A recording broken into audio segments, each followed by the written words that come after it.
The neighbors upstairs were all banging on my door. They even kept changing methods to smash it. After hundreds of attempts, they all collapsed from exhaustion. Half an hour later, my door was knocked on again. I cautiously looked through the peephole. It turned out to be Fang Yuqing, the goddess I had adored for 6 years. Excited, I opened the door and let her in. Just as I was about to take out my treasured food to treat her, hundreds of neighbors suddenly rushed in behind her. They raided and cleared out all my food. There were too many people and too little food. Fang Yuqing even suggested they should butcher me. Use my ribs to cook soup. She even shouted that since she picked the lock, she should get a bigger share. Their brutality made me suffer endlessly. On the verge of death, I swore, if there is a next life, I will seek revenge. When I woke up from the nightmare, I found myself a month before the ice apocalypse. Good. This time, I must properly punish these scumbags. Having a second chance at life, my first priority was hoarding supplies. Next was to build an indestructible fortress. Although my parents died early, they left me a 120 square meter apartment in Tianhai City, and 2 million yuan in savings. But it was still not enough for hoarding. Suddenly, a flash of blue light appeared before my eyes. Immediately after, my consciousness entered an endless space. Could this be a personal space? With this, I could store massive amounts of supplies. A bold idea immediately formed in my mind. As the supervisor of the Wardmart South China warehouse, I knew the warehouse well. It had endless supplies. If I could move the entire warehouse into my space, I would never need to worry about survival again. At that moment, hunger struck. Since the end was coming soon, I should enjoy while I still could. Because a month later, none of this would exist. I boldly ordered a feast fit for a king. Soon, the waiter filled the entire table with dishes. Starving, I devoured everything like a beast, not caring about anyone's gaze. However, I startled the waiter badly. Is he even human? He ate 50,000 yuan worth of food alone. However, this scene was witnessed by Fang Yuqing, the goddess I adored. Her bestie beside her was shocked too. Isn't that your simp, Zhang Yi? Who would have thought your simp is this rich? A hidden rich second generation. Fang Yuqing was stunned as well. Was he pretending to be poor all along? She decided to dig deeper. She hurriedly walked over. Zhang Yi. What a coincidence. She came right up to me, casually tucking her hair behind her ear, then accidentally locking eyes with me, pretending to look shy and sweet. But I calmly stared at the woman who had betrayed me in my past life. Now, I just wanted to get rid of her. But she couldn't die too easily. Coincidentally, I needed free labor to gather supplies. I casually pulled out a top-tier VIP black card and said I was going shopping at the supermarket. They were stunned for a moment. Turns out he really is rich. Otherwise, how would he have a black card? Immediately, they both smiled and came over. Are you going shopping? Need help? Sure. Free labor shouldn't be wasted. I bought hundreds of pounds of goods at once and made both of them carry it. They were unwilling deep down. They proposed, if we help you carry these, you have to treat us to a big meal. I vaguely agreed. I'll treat you when I have time. They secretly rejoiced. Soon, we pushed 2 mini BMW carts back to the community. The neighbors were all shocked. Aunt Lin from the residences committee came over holding her grandson. Xiao Zheng, the supermarket had discounts again? You guys can't finish all this. How about sharing some with Aunt Lin? Her grandson didn't hold back either. He grabbed a 500 yuan box of chocolates. I snatched it back immediately. I barely have enough for myself. Aunt Lin's grandson threw a tantrum right away. You bad guy. Give me back the chocolate. Otherwise, I'll beat you to death. I glared at him coldly. Say one more word and I'll slap you. Aunt Lin hurriedly coaxed her grandson and scolded. You're a grown man. Still arguing with a child? It's just a box of chocolates. What's wrong with giving it to a kid? Just consider it as me buying it. I'll pay you later. It's not like I'm trying to take advantage of you. I immediately pulled out a QR code. If you want it, pay for it. Otherwise, go buy it yourself at the supermarket. But Aunt Lin just wanted it for free. I couldn't be bothered with her anymore. I turned around and left with the two women. Soon after, Fang Yu playfully winked at me after moving the supplies. Don't forget the treat. I looked at her disdainfully. Sure, I'll treat you next time. After they left, I put all the food into my personal space, including live fish and fresh meat. Next, I needed to prepare a fireplace, weapons, and build a secure fortress. After a good sleep, I took the meat out from my personal space. Although the fish were dead, they were perfectly preserved, as fresh as when they were first stored. So I immediately called a 5-star hotel. Hello, I'd like to book 500 banquet tables. The hotel manager immediately said no problem. But 500 tables would cost over 1,000,000 yuan. So they required a 200,000 yuan deposit first. I transferred the money without hesitation. After booking the banquet, I looked at the property deed at home. Even though money would be useless in a month, I still needed it now to buy things. Soon, I took the property deed to the bank, mortgaged my house for 6 million yuan.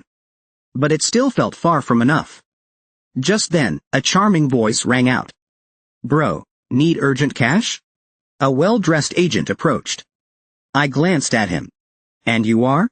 He said he had a fast-track solution. I was just worrying about money when help arrived. You have connections? I need several million. He then took me to a loan company called Mutual Assistance. The agent brought me into the manager's office and said, Manager, this is Mr. Zhang. He wants to borrow money. We sat down and started a little performance. I cooperated with their act perfectly. In the end, I used the property deed and my Benz as collateral for a 4 million loan. But I had to repay 7 million in 3 months. Then I drove to the famous Zhanlong Security Company, one of the biggest security firms in the country. In my previous life, they had built a top-notch safe house, worth 1 billion yuan for a rich heir. It was said that during the apocalypse, that heir lived lavishly thanks to the safe house. Suddenly, a handsome sales manager approached me. Hello? My name is Wu Weiren. How can we assist you today? I need you to build me a safe house that can withstand the end of the world. Is it possible? Old Wu quickly assured me. Zhanlong is a world-class security company. We can definitely meet any of your needs. He then took out a stack of designs for me to choose from. I chose to reinforce the entire apartment walls, ceiling, and floor with 20-centimeter thick aerospace alloy. Replace the balcony with the strongest bulletproof glass. Upgrade the ventilation system with filtration. Install full surveillance. And finally, use a bank vault-level security door. My goal was simple. Turn my home into a super iron box. Old Wu took the plan and marveled at my choice. Renovating a 120 square meter apartment on the 24th floor. It would become a fortress. The total cost was 8 million yuan. Plus I demanded 24/7 rush construction, to be completed within 15 days. After paying the deposit, I left. Next, I headed to Ningli Club to get some cold weapons. Bows, crossbows, machetes, all must be fully equipped. Luckily, I knew someone specialized in this. Seeing that I had a hunter's license, he quickly helped me. Soon, he got me a batch of bows and crossbows with thousands of arrows. When I returned to the community, the banquets I had ordered were being delivered by dozens of trucks. The 1,000,000 yuan feast instantly shocked all the onlooking neighbors. I had the drivers move everything into the underground warehouse. After everyone left, I moved all the supplies into my personal space. The next day, renovations at my house began. It looked like I was building a doomsday safe house. Neighbors started to think I was crazy. They all mocked me. I simply gave a cold smile. You'll all cry next month. After giving a few instructions to the renovation workers, I checked into the Hongfu Hotel. A few days later, Fang Yuqing sent a message. You're acting so strange lately. Renovating and hoarding things. Did something happen recently? I just smiled at the message. But when I didn't reply, Fang Yuqing was furious. She couldn't believe that her loyal simp was ignoring her. Feeling something was off, she turned to her bestie. Ning Ning, do you think something really is going to happen? Her friend laughed loudly. Yuqing, are you stupid? If something big was going to happen, there'd be an announcement. If we hoard supplies, we'll just be a joke. In the end, neither of them stocked up. Half a month passed. All the walls in my house were replaced with 20-centimeter thick aerospace alloy. Military-grade ventilation system. Arctic-level heating system. Bulletproof and explosion-proof glass. Full building surveillance. When the final batch of bottled water I ordered arrived, the only kind-hearted person I met, Uncle Yu, tried to help me. So I secretly told him. This year's weather is abnormal. It's wise to stock up on food. Prices might skyrocket soon. I remembered that in a month, instant noodles would cost 5,000 yuan a pack. Uncle Yu was half convinced. I told him, at least stock up on noodles and water, they don't spoil easily. But Grandpa Wang pulled him aside and said, she's been acting crazy lately, ignore her. Well, I tried my best. Then, every day, I ate like crazy. Hoarded supplies like crazy. And practiced archery. 3 days before doomsday. My leave ended. I returned to Walmart. As the warehouse supervisor, I plan to move the entire South China warehouse, worth tens of billions, into my million-square-meter personal space tonight. Sleeping pills were the best way to knock everyone out. I specially bought lots of premium hot drinks for my colleagues. Everyone drank happily. Half an hour later, everyone had passed out. As the warehouse supervisor, I turned off all the surveillance. Then walked into the warehouse. I gently lifted my left hand. I moved everything. Excavators, aircraft carriers. Everything Walmart had. Because I knew the world would reach minus 60 degrees Celsius in 3 days. I looted with joy. Suddenly, I spotted a familiar-looking crate in the corner. I opened it. And gasped. It was the batch of super thermal suits I ordered days ago. They were the latest 2050 tech products. Capable of withstanding minus 100 degrees Celsius.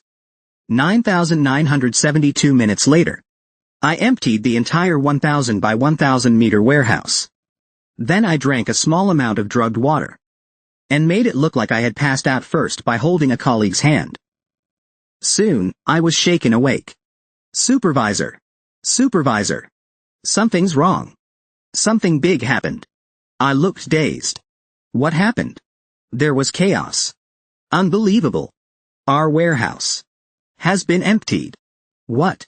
I looked utterly shocked. Like I couldn't believe it. I anxiously rushed over to check. Clutching my head in despair, I screamed. How could this happen? What exactly happened?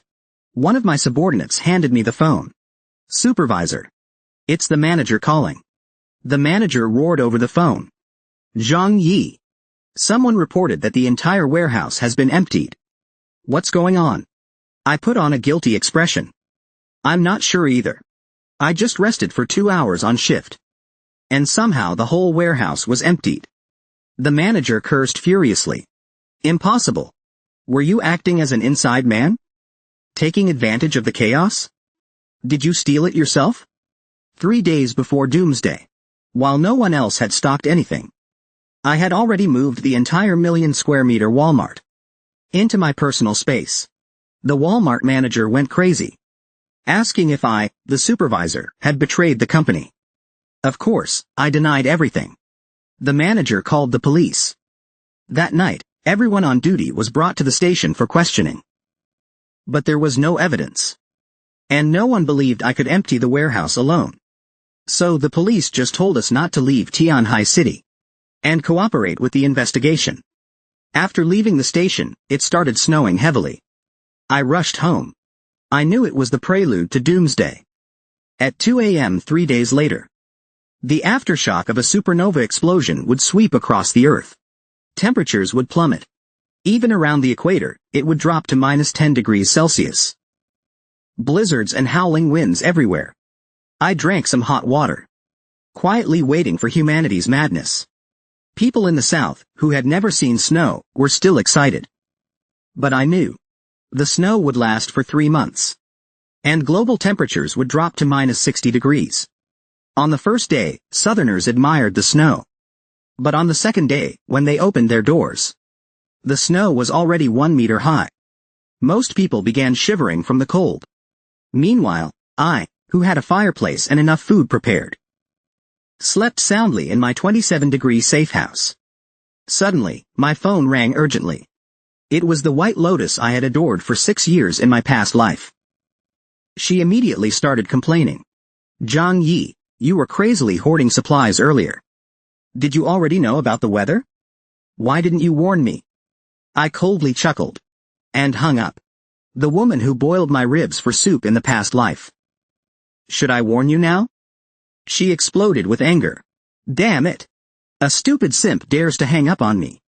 As the temperature dropped by 100 degrees overnight, the neighbors hadn't even stocked up instant noodles. Meanwhile, I had hoarded an entire Walmart. My so-called goddess, cold and starving, came begging for food. Of course I refused. Instead, I sent her a photo of steak and red wine. She recognized it, top-grade Wagyu with a 30,000 yuan red wine. She thought I'd sweetly deliver it to her. She even acted cute. I want steak and red wine too, Tilda. But I coldly replied. Go buy it yourself at the supermarket. She was furious. But kept mumbling. Don't get mad at the fish in the pond.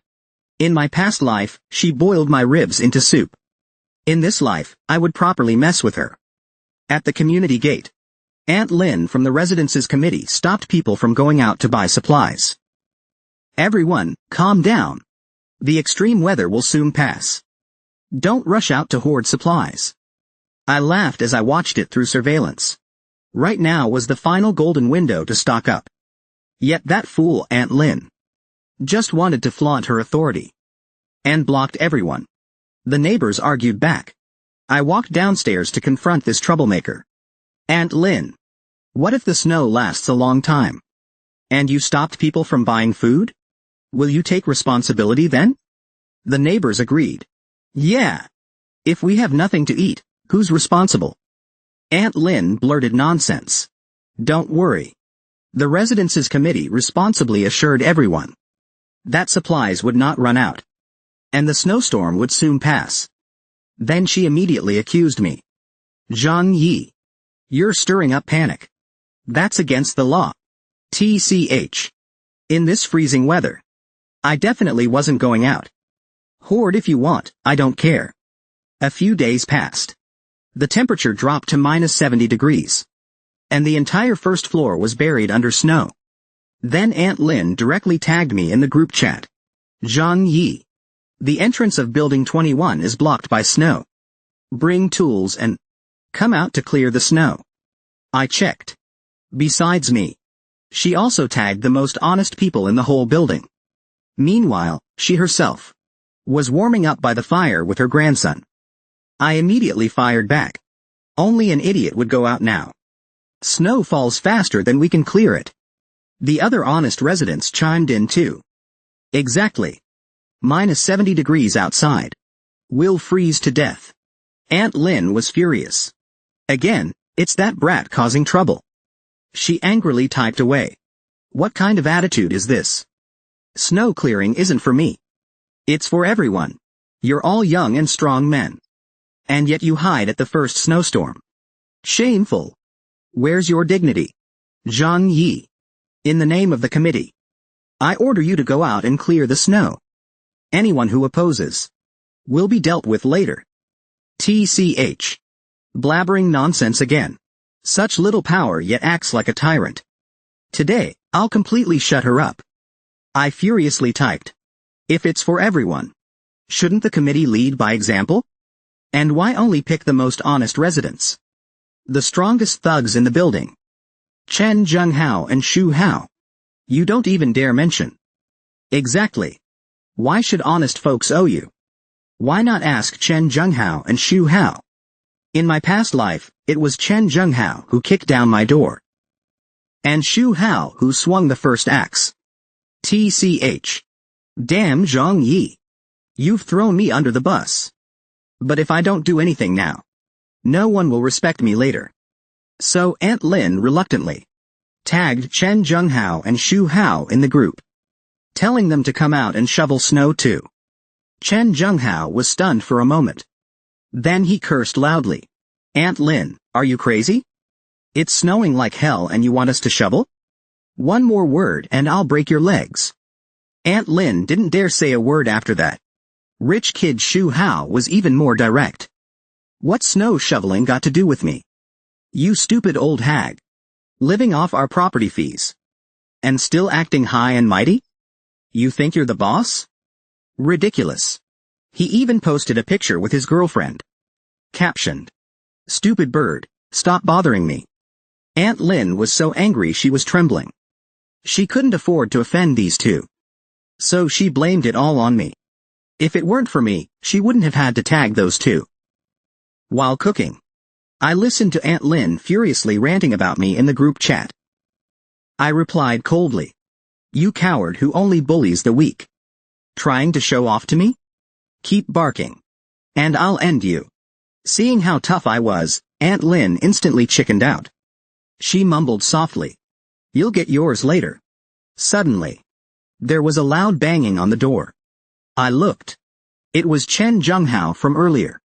He was shouting, saying he would kill me. I grabbed my crossbow and opened the observation window on the door.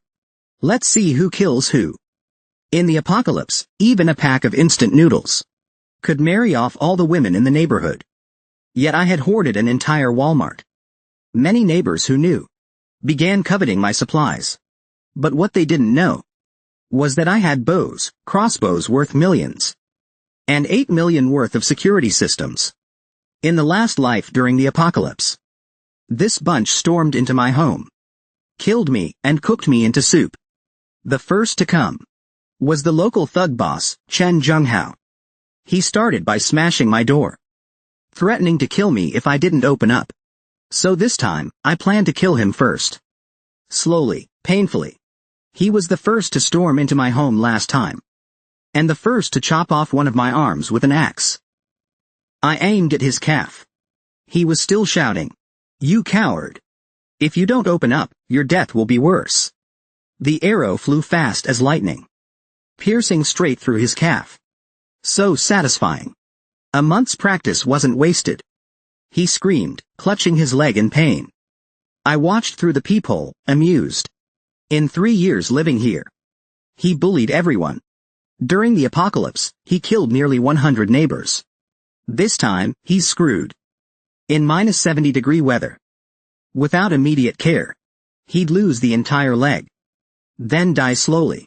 He stumbled back toward the elevator, because at that moment, he realized I truly intended to kill him. Once out of the elevator, he immediately called 120 for help. Too bad. The entire city's ground floors were buried in snow. Hospitals and ambulances couldn't reach anyone. He couldn't even get a call through. But he was a thug boss. So he decided to treat himself. He tried disinfecting with alcohol, but realized his entire leg was already numb. Oh well. At least he didn't need anesthesia. Suddenly, crack. He yanked out the arrow. "Zhang Yi. I swear I'll kill you." He tagged me directly in the community group chat, saying if he didn't kill me, he'd jump into the sea to feed the pigs. I arrogantly replied, "Who the hell are you? Mess with me again. I'll cripple your other leg too." Everyone in the community was stunned. No one had ever dared mess with Chen Junghao. Furious, Chen Junghao called his gang. "Everyone. Right now. Head to Heizhong community. Bring anything that can hurt someone. Today we're killing someone." Despite -70-degree temperatures, the thugs rushed over. The gang boss roared, "He's in 2401. Drag him out. I want to skin him alive." "Don't worry, boss. Killing is what we do best." A bald thug came to my door. The moment he arrived, he did a dragon subduing strike. Inside, I watched through the surveillance. I sighed. Sigh. "You're interrupting my gaming time. I guess I'll play with you guys instead." Facing the door camera, I shouted. Hey! Didn't you guys eat? Smash harder. Then I grabbed a hose, connected it to the sink. Thugs outside saw a hose sticking out from the door. And thought it was funny. They found it funny. The next second, water sprayed out. At minus 70 degrees. The feeling was beyond words. Unimaginable. Soon they were screaming in pain from the cold. If they didn't retreat, they'd freeze. In my 27-degree heated house. I whistled while watching the monitor. Way more fun than using a bow. They fled back to Chen Zhenghao's apartment to huddle together. But Chen Zhenghao was furious. Useless. So many of you and you still couldn't break down a door. The others shivered and said, Big bro. You didn't tell us it was a reinforced steel door like a bank vault. And he attacked us with water pipes. How could we break it? Hearing that, Chen Zhenghao snorted. No worries. I don't believe he can hide inside forever. That's right. When he comes out, we'll chop him into 8 pieces. Ha! But they didn't know I could stay inside until they died. Snow outside was already 3 meters deep. And would keep snowing for 3 months.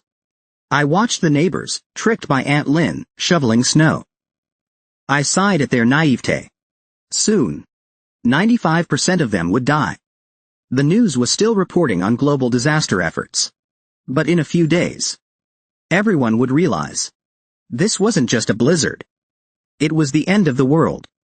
Meanwhile, Chen Zhenghao, with a broken leg, would die a slow, painful death in the cold. The next day, the White Lotus came begging for food again.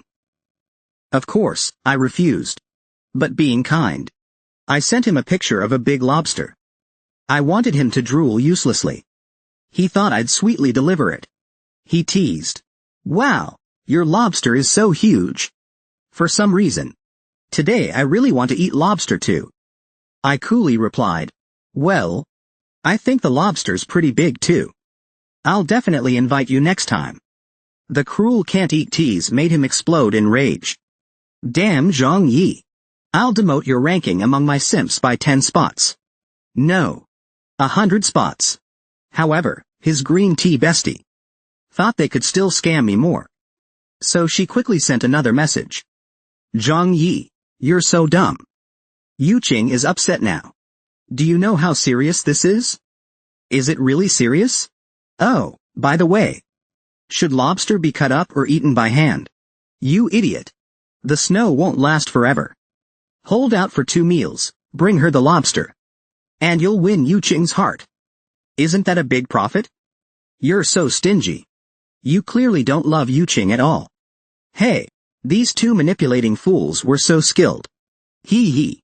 I sent the most infuriating reply. A smiley face. Me. You guys. Are ridiculous. I've been polite for months. Screw you all. Yu Qing. I spent half a day talking to Zhang Yi. And he still ignores me. I suggest you kick him out of your simp list. HMPH. Who's Zhang Yi? I don't even know him. Don't mention him to me again.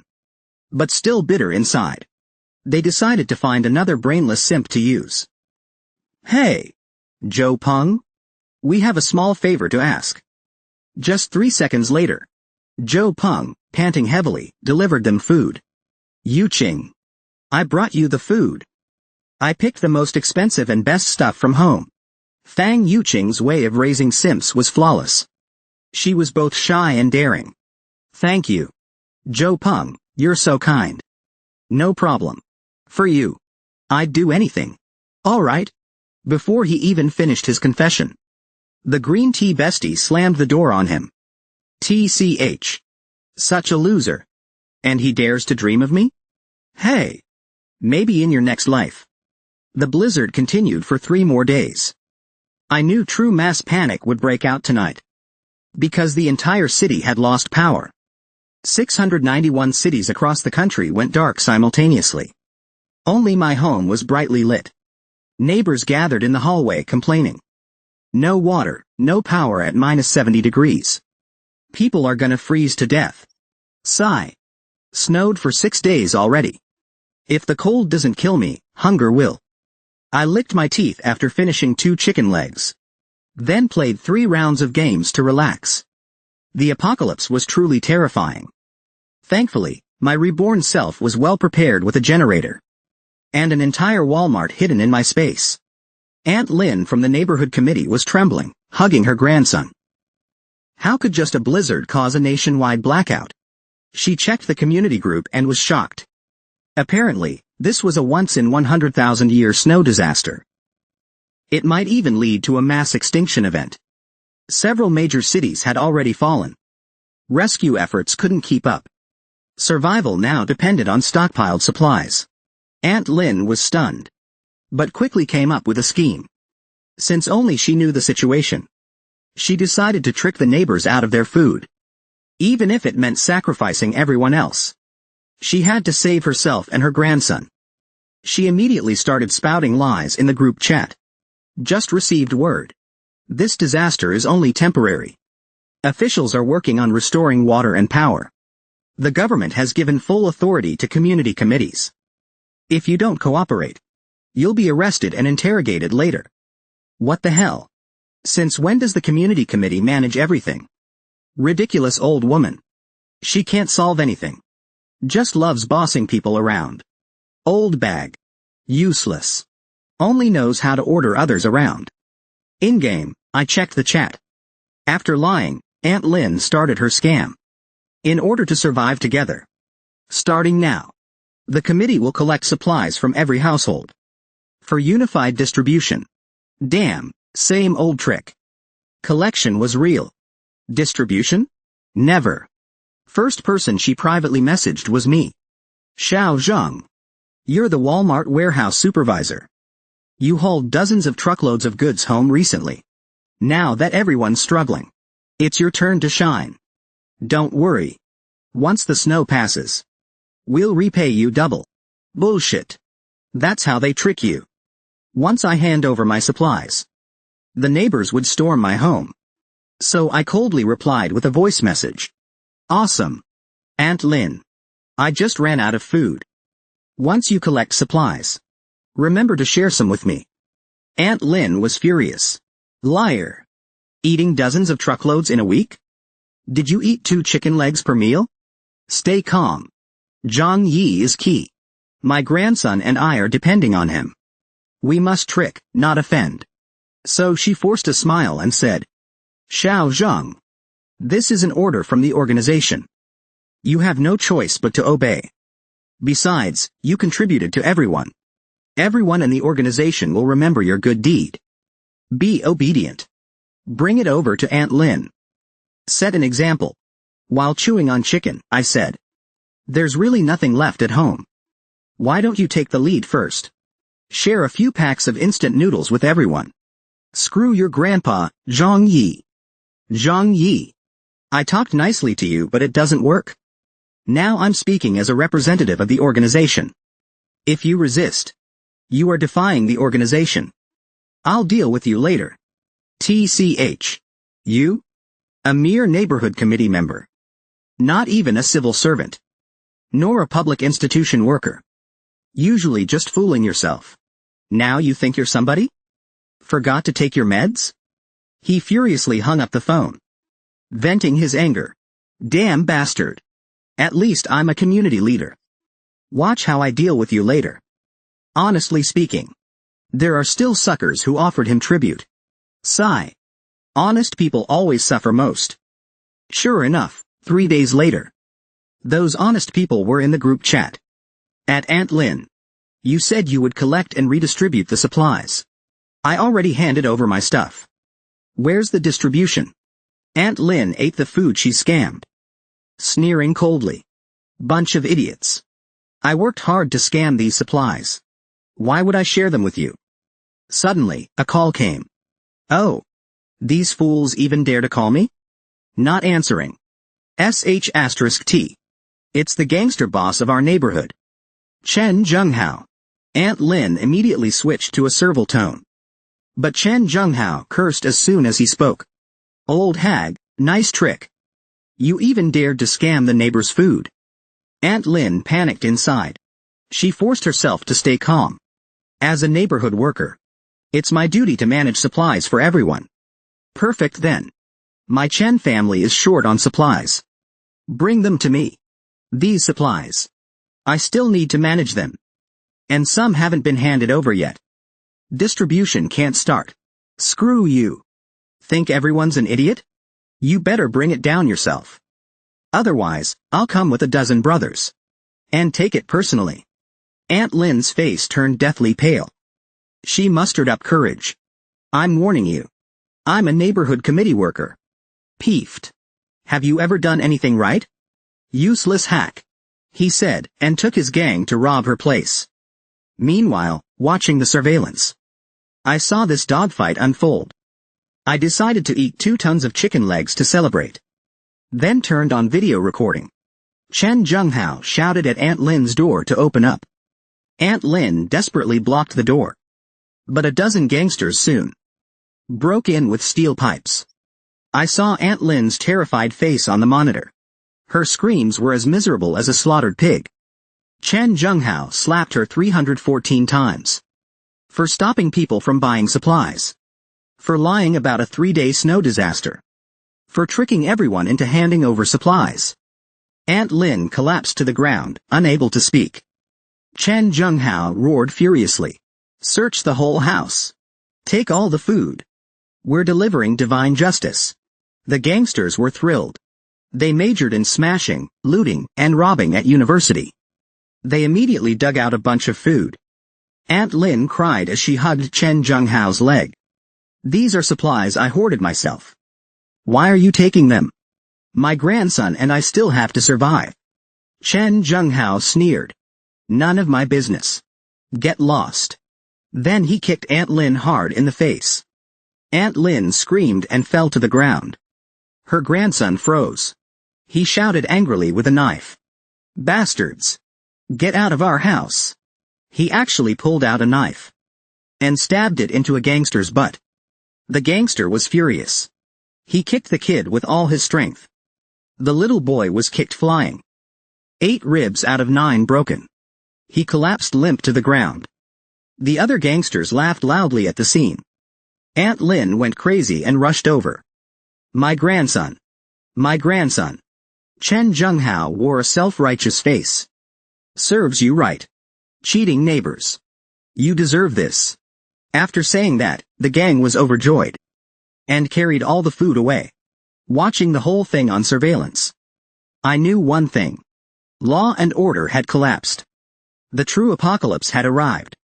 I uploaded the surveillance footage to the community owners group chat. The owners who had been stopped before. And those who had been scammed cheered. Serves her right. Big liar. Brother Hao is awesome. After praising Chen Junghao, they even started caring about him. Chen Junghao robbed food and gained fame without having to repay anything. What a joke. I sneered coldly. These foolish homeowners. If Chen Junghao can rob Aunt Lynn today, he can rob you tomorrow. Suddenly, Aunt Lynn began begging for help in the group. Does anyone have bandages and antibiotics? I'm begging you. Dr. Joe. The cool, beautiful Joe K-Air doctor. Who was about to become a main character. A pack of instant noodles costs 1,000 yuan. Neighbors were fighting over medicine. The rich kids even offered 2,000 yuan. Making the instant noodle sellers super rich. But I cursed them fools. This was a once-in-100,000 years disaster. Many people froze to death just walking on the streets. In a few days, even 10,000 yuan couldn't buy a pack of instant noodles. But in the apocalypse, food isn't the most expensive. Medicine is. The beautiful and kind-hearted top Dr. Joe K-Air had the skills. But without medicine, even she couldn't save Aunt Lynn's grandson. Although the little boy only broke 8 out of 9 ribs. Without even basic antibiotics and medicine, even Joe K-Air was helpless. After setting the broken ribs, she posted in the group asking for help, hoping neighbors could contribute medicine. She even said if anyone got sick, she would treat them for free. I was a little tempted. As long as she didn't hold me back. I might let her into my safe house. Not for her beauty, but for her medical skills. But the neighbors ignored even a beautiful doctor's plea for medicine. Aunt Lin kept shouting, "Whoever gives me medicine, I'll kowtow 100 times." The neighbors just mocked her brutally, saying her grandson deserved it. Serves that old hag right for tricking everyone out of their supplies. What goes around comes around. Lin Dama turned to threats. "I'm a community official. If you don't hand it over, that's a direct violation. You'll be punished." The neighbors completely ignored her. 2 days later, Lin Dama claimed that she and her grandson were about to starve. She wanted to buy food at high prices.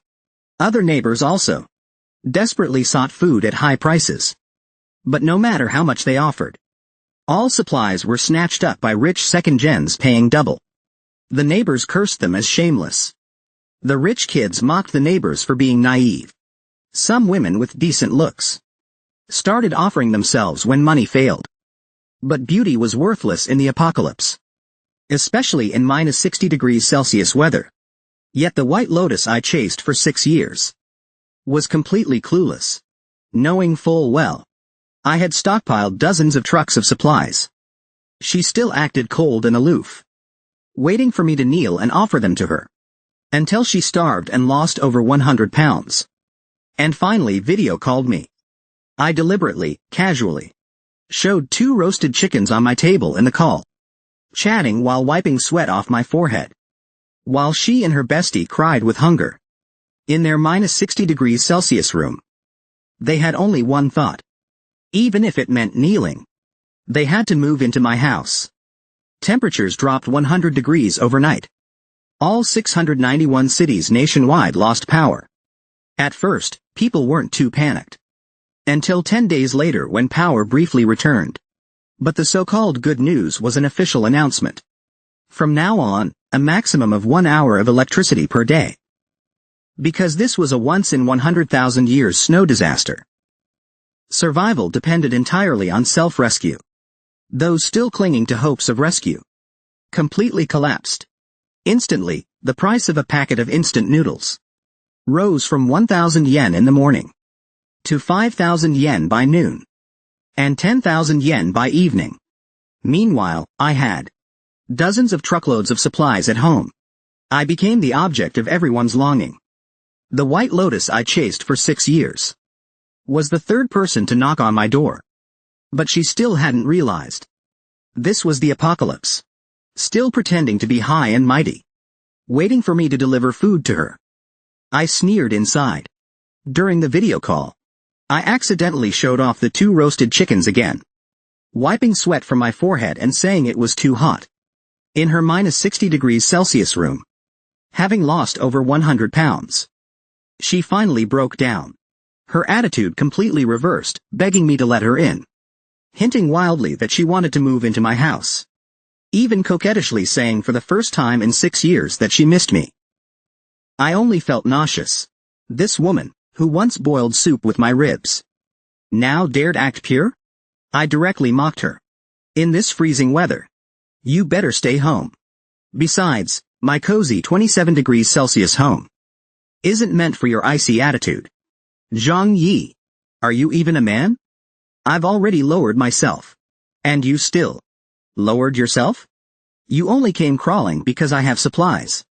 How's that any different from how you used to stick to rich kids? It's fine to love money, but don't treat me like a fool.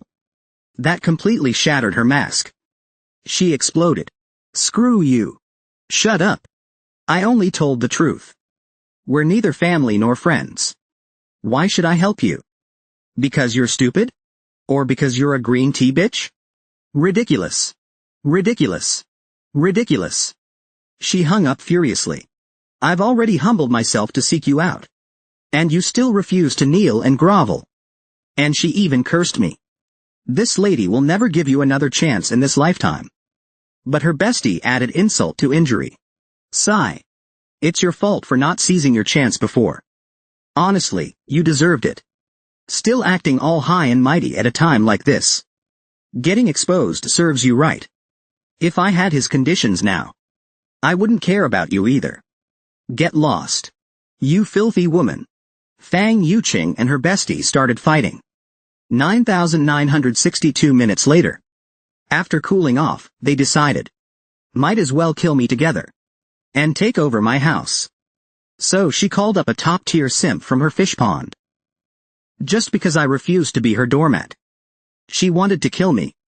And her method? Deceiving another simp into doing it. She blatantly lied. Brother Peng. I only asked Zhang Yi for a loaf of bread. And he wanted to play poker with me. Sob sob. Zhou Peng immediately raged. Bastard. I'll slaughter him for you. Fang Yuqing secretly chuckled. Idiot simps are so easy to fool. She continued fanning the flames. He has tons of steaks and roast duck at home. Let's rush over now. Kill him. And take his house. Okay. Let's go right now.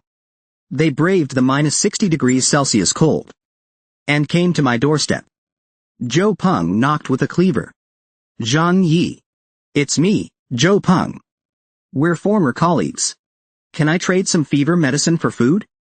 Seeing this on the monitor, I was instantly furious. They're here to kill me. But with just you clowns? I grabbed a water hose. Ready to drench them with cold water. But then I noticed. There was still leftover pig liver water in the sink. Perfect. So I replied. Great, I need fever medicine. Wait right there. Zhou Peng was overjoyed. Just 2 packets of noodles is fine. I'm starving here. I opened the small observation window. Sure. I'll trade right now. They excitedly raised their knives, ready to kill me. But what greeted them was a flood of rancid pig liver water. They were drenched, covered in food scraps. The 2 women puked and cursed. Zhou Peng, furious, started banging on my door. I laughed and shouted back. Here's your free apocalypse meal. You're welcome. Zhou Peng, fuming, raised his cleaver and hacked at my door. But my 20 centimeters thick alloy door only bounced back and injured his hand. Watching this scene on my monitor, I sighed. Hey. Know your limits. Not even worth a bullet. The 2 women, seeing this, immediately abandoned Zhou Peng and ran off. Gunfire woke me up. I quickly grabbed the monitor. Damn. Someone's killing. It was Chen Zhenghao again. How was he not dead yet? After I shot through his leg last time. How could he survive a week in minus 60 degrees Celsius? Now with the world out of power and water. Chen Zhenghao was still ambushing people. Attacking neighbors when they went out to fetch snow for water. After killing and looting. He even posted the photos in the group chat. He even took photos and posted them in the group chat. From now on, this building. Yours is mine. Mine is still mine. Or else, die. Damn. Truly worthy of a gang boss. His gun clearly only holds at most 5.1 bullets. Yet with just this announcement, billions in the building feared him. Even though everyone looked furious on the surface. Cursing loudly. They all tried to convince others to go first and take the bullet. I thought everyone was the same. Then suddenly, a passionate message appeared in the group chat. It was Uncle Yu, a retired soldier. I can lead the charge. But they outnumber us. So I need everyone to follow me. And take down that bastard together. The residents immediately responded. Some offered Uncle Yu kitchen knives. Others offered excavators and even household aircraft carriers. Uncle Yu was very excited. All right. Let's get 10 volunteers. To go fight and kill that bastard with me. Before everyone could chicken out and say they'd only provide weapons, not people. A brain-dead keyboard warrior jumped in. No way. Absolutely not. He typed with his mouth. Aunt Lin just tricked us out of our supplies. Now you want to trick young men into fighting. If you lead them to surrender to Chen Zhenghao, what will happen to us old, weak women and children? Therefore, I absolutely refuse. He cursed Uncle Yu for half an hour. Unexpectedly, 90.5 mentally deficient neighbors agreed with him. The faction supporting Uncle Yu and the coward faction led by the idiot woman argued for a whole 61 minutes. until the idiot woman's door was knocked. The loud banging scared her half to death. She immediately lost the weight of an entire bottle of mineral water. Just a moment ago, she was cursing Uncle Yu with all her might. Now she was begging in the group chat. Uncle Yu, please save me. Aren't you a retired soldier? You can definitely beat them. The resistance faction burst out laughing. Serves you right for being a coward. Karma. Good riddance. That's what you get for opposing. Not long after, the idiot woman's door was smashed open. A little thug peeked his head in. He. Hello, beautiful. Please cooperate and sign the gift box agreement. The woman was still frantically asking Uncle Yu for help in the group, but was already dragged outside. She immediately started cursing Uncle Yu for being cold-blooded, unworthy of being a veteran. The -60-degree weather continued for 3 more days. The idiot woman completely disappeared, becoming just waste products of metabolism. Meanwhile, Chen Zhenghao led a gang of over 20 thugs, smashing open door after door. But every home had no food left, and smashing doors daily used up too much energy. So whoever got smashed last became the next food source. Even injured or frozen to death thugs were stored outside the doors as reserves. The entire community went insane. Seeing this on the surveillance feed terrified me. I immediately cooked 5 tons of lobster, abalone, and sea cucumber porridge to calm down. Suddenly, I was added to a mutual aid group. The White Lotus I had simped over for 6 years started acting up again, blabbing nonsense in the group, claiming I had enough food to feed hundreds for half a year. Then posted the food pics I had sent her before. This instantly stirred up envy and hatred from everyone. They all wanted to rob me. But what they didn't know was, I had guns too. With extreme cold and no water or electricity, the neighbors had already used up all their supplies. Many starved to death. Meanwhile, I was feasting on roast chicken and cola. So the neighbors tried to guilt-trip me in the group chat, demanding to move into my place, saying I could save many lives this way. I cursed these idiots. In this kind of environment, survival depends on ability. To me, they had 0 value. Why should I show them mercy? I immediately left the group chat, leaving the neighbors dumbfounded. They cursed me as heartless, saying I could even say such inhumane things. After the inhuman torture I suffered in my past life, the fact that I didn't attack you is already merciful. Seeing me ungrateful, they unanimously decided that I didn't deserve such a nice house. In the name of justice, they decided to storm and seize my home.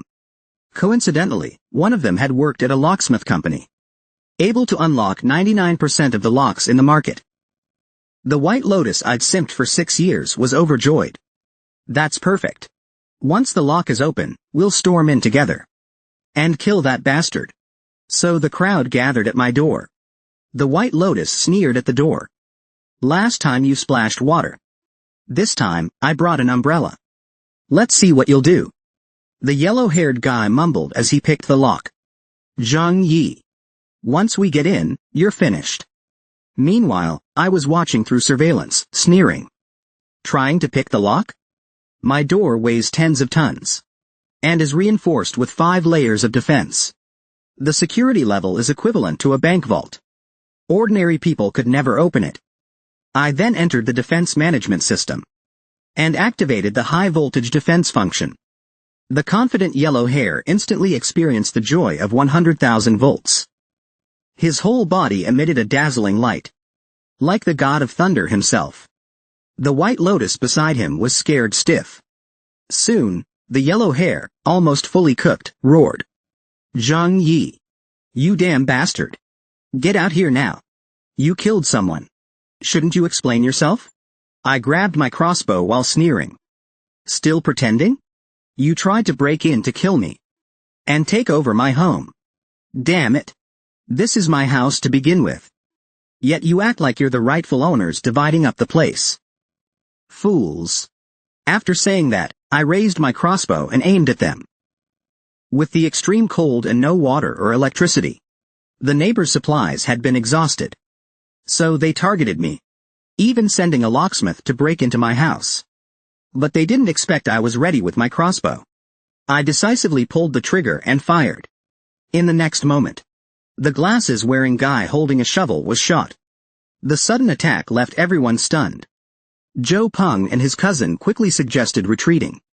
Before they could react, I kept firing arrows. Both Joe Peng and his cousin got shot in the arms. Terrified, the crowd quickly fled. They returned to Joe Peng's cousin's house. Looking at the three people lying in pain, Joe Peng's cousin discovered that all the arrows were rusty. Damn it, that Zhang Yi is truly vicious. She deliberately used rusty arrows to attack us. In this weather of -60 degrees. Without antibiotics, we are all doomed. Damn it, how could this happen? Cousin slapped Bai Lianhua angrily. Jianwo, it's all your fault. Didn't you say Zhang Yi only had a gate monitor? Why were there arrows? Did you already know about the arrows and ran so far ahead? Bai Lianhua looked at her cousin, wronged. I really didn't know. Last time we tried to rob her, she didn't use a crossbow. Seeing his beloved wronged, Joe Peng immediately defended her. Cousin, don't be like this. I swear with my life. Yu Qing really didn't know.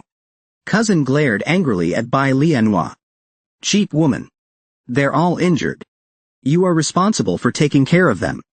Bai Lianhua and her bestie reluctantly tended to the wounded. Meanwhile, cousin tried to contact the only doctor in the community, Joe K. After a thorough check, Joe K was shocked. Arrow wounds again? Cousin heard this and quickly asked who else was shot. Joe K quickly replied, no worries, it was a patient from the hospital earlier. After examining carefully, she helplessly stated that the wounds were too deep. Without professional equipment for surgery, there was no guarantee for treatment. Cousin burst into tears. She knew it meant all the wounded were doomed. The city's blood was already 6 meters deep. Where could they find medical equipment? That Zhang Yi is truly ruthless. Even if we wanted to rob her house, we never intended to take her life. Zhang Yi. She's a resident here. I think I've seen her a few times. To think all these injuries were her doing. Before leaving, Joe K warned cousin. Without medicine, pulling out the arrows recklessly is very dangerous. I hope you understand. Hearing this, Bai Lianhua said, medicine? I remember Zhang Yi has some. A month ago, I saw someone deliver a lot of medicine to her. After the neighbors failed to force their way into my home, they returned to find all the arrows were rusty.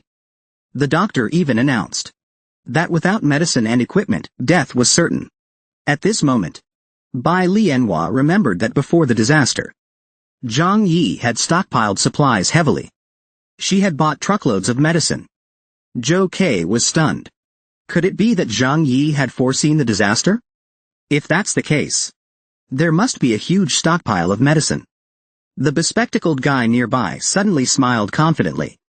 Hurry and get medicine from Zhang Yi. But cousin had a sense of reality. We just failed robbing her home. How can we go ask for medicine? But Bai Lianhua was still deluding herself, thinking they were just trying to occupy her house, and even planned to leave her some supplies. She just misunderstood us. We are the righteous side. Since you're so confident, then this task is yours. Zhang Yi used to like you. You're the most suitable person to go. And if it weren't for you, they wouldn't have gotten hurt. Bai Lianhua was stunned. Even her loyal bootlicker Joe Peng urged her to go. Yu Qing, it's hard for you. But we must survive to protect you. Seeing that she couldn't fool them, Bai Lianhua had to grit her teeth and set off. She walked to the corner and saw the suffering Huang Mao. She took a deep breath of lotus aura and began to act. Brother Zhang Yi. Lu Dao is dead. Joe Peng and the others you shot are also dying. So pitiful. Woo. But the response she got was, if they're dead, so be it. They were bound to die anyway. You don't really think you can survive this blood disaster, do you? With the city sealed under heavy snow, how many people do you think can stay alive? Bai Lianhua hurriedly acted cute. Brother Zhang Yi. I know I was wrong. I failed your kindness, but I'll change. In desperate times. Don't be so heartless. If you save us now, maybe we could be useful to you in the future. I sneered and said, damn it. Are you dreaming? I intentionally shot you with rusty arrows. I wanted to see you all die slowly from infection. In pain and despair. I already killed your companions. There's no going back. Am I supposed to wait for you to recover and kill me? We're not that kind of people. Enough talking. Pointless. Suddenly, a light bulb lit up in my mind. I planned to trap Bai Lianhua. How about this? Since I was once interested in Fang Yuqing, I can consider letting Fang Yuqing move into my house. Fang Yuqing quickly grabbed the phone. Excitedly said, Brother Zhang Yi. From now on, Chinger will be your woman. You can do whatever you want with Chinger. Chinger will listen to you. All right? With just one sentence, I made a beauty a willing bootlicker. And turned her against her best friend. Because of the blood disaster. The neighbors' supplies were exhausted. They could only lick flour for every meal. While I enjoyed imported steaks and foie gras every day. Everyone wanted to move into my house. But I deliberately picked the woman I hated the most. Her bestie quickly said, if you take her, I don't mind moving in together. But I warned her, I only love you. You must stay away from shady people. Bai Lianhua hurriedly agreed. Everything you say, brother. Chinger will obey you. She rushed toward my house. But her best friend grabbed her tightly. Wanting to monopolize it. No way. Cousin Zhou Peng charged forward furiously and slapped her hard. You slut. You made us suffer and still want to run? Impossible. Zhou Peng looked at Bai Lianhua incredulously. Why are you doing this to me? Didn't you say you hated Zhang Yi the most? And wanted to be my woman? But Bai Lianhua said righteously. Is it wrong to pursue my own happiness? Staying with you would only exhaust supplies and wait for death. To make everyone let her go. She even pulled out her 20-year practiced green tea tears act. If you love someone, you should wish them happiness. Hearing this, Zhou Peng felt heartbroken. Collapsed to the ground powerless. Blaming himself for being not good enough. His cousin comforted him. Don't be mad over a cheap woman, cousin. Your health is more important. Seeing Fang Yuqing trying to leave again. Her best friend tackled her to the ground. Locking Bai Lianhua in the room. Cousin Zhou Peng angrily pointed at Fang Yuqing. All of you, keep a close eye on that selfish woman. At that moment, the bespectacled guy pushed his glasses up and said, I have a way to deal with Zhang Yi. Cousin Zhou Peng looked over in surprise. What way? Right now, everyone in the community is starving. But Zhang Yi's house has a heated fireplace and lots of food. We obviously can't take her down alone. But if we spread the news and have the entire building attack together, we can break through the door and get a share of the spoils. Fang Yuqing furiously shouted. You people are shameless. I plan to live with Zhang Yi in the future. If you ruin her, what will I do?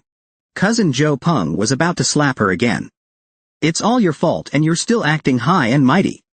At that moment, Zhou Peng the simp actually stopped her. Stop it. Hearing that Zhou Peng still wanted to protect Fang Yuqing. My cousin was even more furious. This woman Zhou Peng has already caused you so much harm. And she still wants to throw herself at you. You still want to protect her? As long as I keep being good to Yuqing. Sooner or later, she'll fall in love with me. Don't worry. I'm here. Infuriated, my cousin turned and left. Damn it. Useless simp. You deserve to be played. She then posted pictures of my red wine, steak, roast chicken, and Coke to the residences group. She even said in the group, this is Zhang Yi's living condition. Feasting every day. Do you think that's fair? Anyone got any ideas? Let's figure out how to deal with him. Chen Zhenghao, a local thug, drooled a little. He didn't expect there to be so much good stuff in my house. No matter what, we have to take him down. The city was snowed in. The neighbors' supplies had been exhausted. Everyone wanted to move into my house. After Jo Peng and her group got injured attacking my house, my cousin announced in the group chat that I had plenty of supplies. Seeing how much food I had, the neighbors knew I was not to be messed with. So they started playing the sympathy card in the group. Zhang Yi, you have so much good food, share some with us. A young mother said if I gave her food, her child would be mine. And she would be mine too. A rich kid even offered his entire fortune to buy a ticket into my house. Aunt Lin still acted like a leader. Zhang Yi, I'm the community director. Hand over your supplies, and I'll distribute them to everyone. But while eating my steak, I just smiled. Why should I give it to you? Are we that close? Back then you all treated me like a piece of meat on a chopping block. Did you ever care about my suffering? Who reasons with a bunch of mindless beasts? Four Eyes didn't expect me to be so unyielding. Ruining his plan. Aunt Lin used her 50 years of debating skills, continuing to criticize me in the group. The rich kid was extremely furious, swearing to take revenge on me once this blood ordeal was over. But I didn't care about this bunch of dead people walking. I leisurely sipped Lafite wine and watched the heavy snow outside. Just a bit bored. Maybe I should take a stroll sometime. Suddenly, I remembered I had a few snowmobiles. But it wasn't the right time to go out yet. Still, having snowmobiles guaranteed my safety. Just then, Jo Kair sent me a text. She calmly said she had run out of food and medicine. As expected from a doctor. No sob story, no begging. And I actually had a good impression of her kindness. In my past life, she gave her last food to the young mother and her daughter. I wanted to keep her around. But in the apocalypse, caution is necessary. There wouldn't be another second chance. So I had to test her first. If you want to trade, you'd better bring something useful to me. The only thing I can offer is my medical skills. Suddenly, he thought of something. And his face flushed red.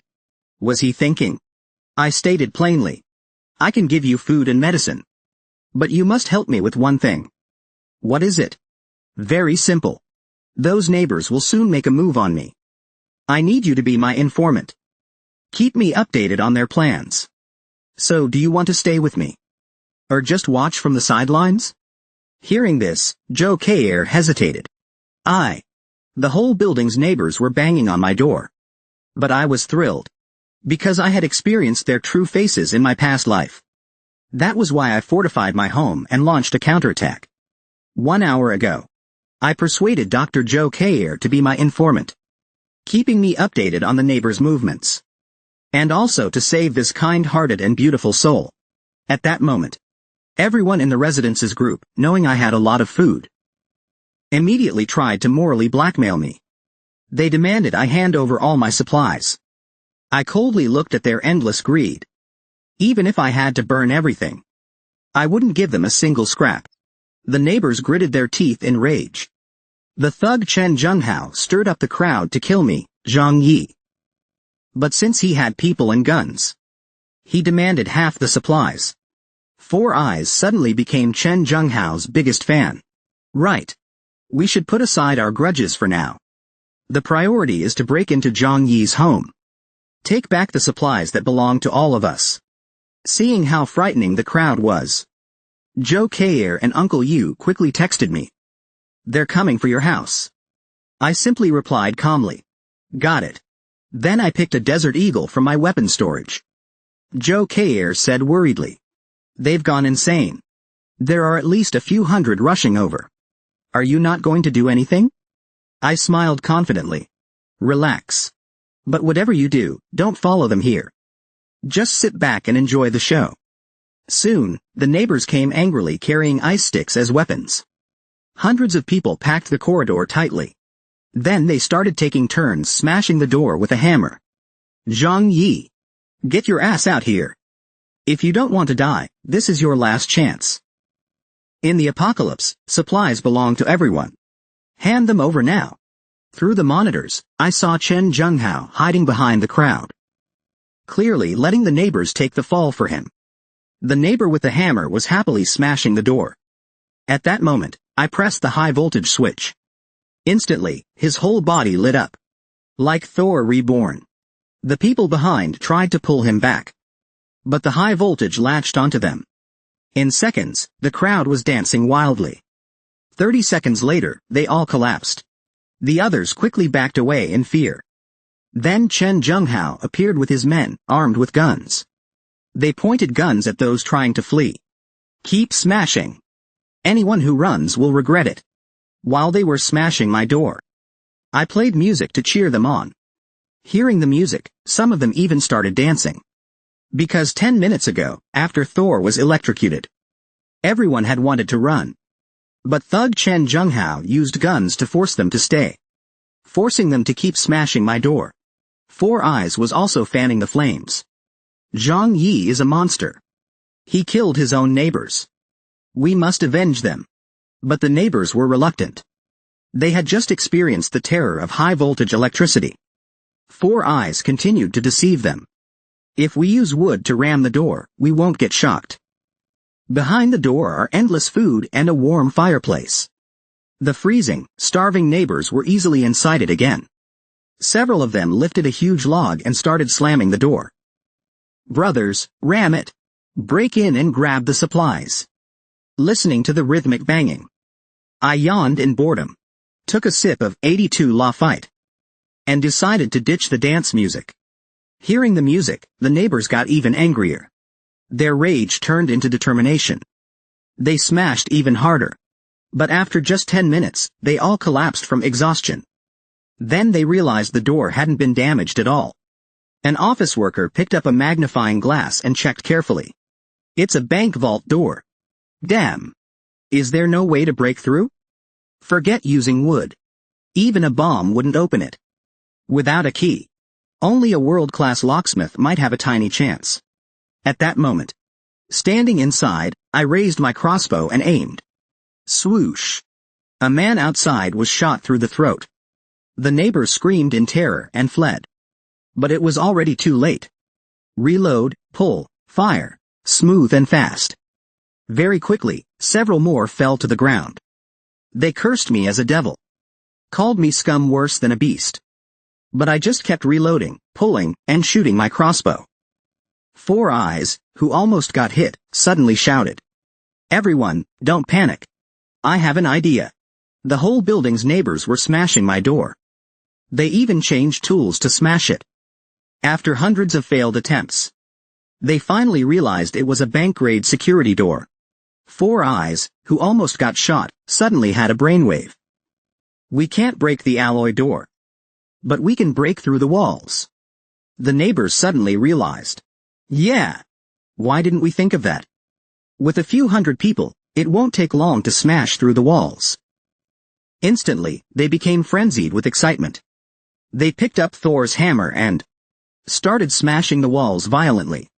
Under the fierce attacks, cracks started forming. The people behind them were thrilled, shouting non-stop. Keep it up. Soon, the wall began to crumble. Seeing it about to collapse, they prepared for a final blow. Suddenly, a crisp crack echoed. The person smashing the wall recoiled in shock. Shit! This wall's elasticity is insane. They rushed forward to check. Then collectively fell silent. What the hell? Who uses steel plates to build walls? I don't believe the whole house is steel. The neighbors started digging, prying, and smashing different spots. Prying. Smashing. Inside, I sipped my 82 Lafite, calmly watching the show. Meanwhile, I switched on the noise cancellation mode. Soon, the hard-working neighbors realized. The entire walls were made of indestructible steel. They had seen my renovations before, but didn't realize it was this heavy-duty. Four Eyes suddenly understood. He must have known the bloodbath would come. Everything he built was to defend against us. Hearing this, the crowd roared in anger. Despicable bastard. Only cares about himself.